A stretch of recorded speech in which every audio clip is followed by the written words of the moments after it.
एक नन्हा सा बच्चा, नाम मकाइल, जिसके ख्वाब भी बाकी बच्चों की तरह सादा और खूबसूरत थे। लेकिन एक मामूली सी खुशी, साइकिल चलाने की, अचानक एक तकलीफदेह हादसे में बदल गई। मकाइल साइकिल से गिर गया, पूरे जिस्म पर चोटें आईं और एक शदीद चोट हड्डी पर लगी। ये वो लम्हा था जब एक आम बच्चे के लिए शायद ये सिर्फ एक चोट होती, लेकिन हीमोफीलिया के मरीज के लिए ये जिंदगी और मौत का मसला बन सकता है। सुबह से ही घर वाले शदीद परेशानी में थे।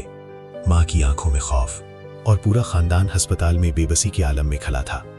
ऐसे वक्त में दिया वेलफेयर ऑर्गेनाइजेशन ने आगे बढ़कर मकाइल का फौरी इलाज किया। उसकी पट्टियां की गईं और उसे फौरी तौर पर फैक्टर लगाया गया। अल्हम्दुलिल्लाह, अब मकाइल की हालत बेहतर है, लेकिन ये सफर अभी खत्म नहीं हुआ। हीमोफीलिया के मरीजों को बार बार फैक्टर की जरूरत होती है और हर फैक्टर एक नई जिंदगी देता है। आपकी एक छोटी सी मदद किसी बच्चे की जिंदगी बचा सकती है। आएं, हाथ बढ़ाएं और इन मासूम जिंदगियों को बचाने का हिस्सा बनें।